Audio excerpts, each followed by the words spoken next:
Riteish Deshmukh Ajay देवगणच्या red 2 या आगामी सिनेमात प्रमुख भूमिकेत दिसणार आहे। काही दिवसांआधी या लयभारी अभिनेत्यानं कटआउट मंत्रालय बाहेर आणि मुंबईच्या अनेक ठिकाणी पाहायला मिळाले आणि या सिनेमाच्या प्रमोशनसाठी हे पोस्टर लावण्यात आलेले होते। अभिनेता इम्रान हाशमीच्या आवारापण या 18 वर्ष जुन्या चित्रपटाचा सिक्वेल आता प्रेक्षकांच्या भेटीला येतोय। इम्रानने त्याच्या सोशल मीडिया अकाउंटवर पोस्ट शेअर करत चाहत्यांना याबाबतची माहिती दिली। 3 एप्रिल 2024 ला हा सिनेमा सर्वत्र प्रदर्शित होईल। फुले या हिंदी चित्रपटाचा बहुप्रतीक्षित ट्रेलर नुकताच प्रदर्शित झाला। महात्मा ज्योतिबा फुले आणि क्रांतिज्योती सावित्रीबाई फुले यांच्या समाज सुधारणेच्या संघर्षमय वाटचालीवर आधारित असा हा चित्रपट आहे। येत्या 11 एप्रिल 2025 ला हा चित्रपट प्रेक्षकांना पाहता येईल।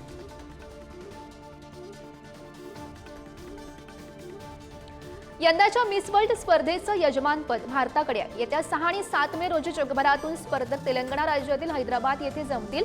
31 मे रोजी स्पर्धेचा अंतिम सोहळा पार पडेल आणि या दरम्यान विविध स्पर्धांचं आयोजन करण्यात आलं। अनिल कपूर यांची पत्नी सुनीताच्या वाढदिवसानिमित्त खास पोस्ट त्यांनी केल्याचं बघायला मिळत आहे। माझ्या सुपर वुमनला वाढदिवसाच्या हार्दिक शुभेच्छा। माझ्या पाठीशी राहून प्रत्येक दिवस रोमांचक बनवणारी तू सर्वोत्कृष्ट व्यक्ती आहेस, असं अनिल कपूर यांनी म्हटलंय।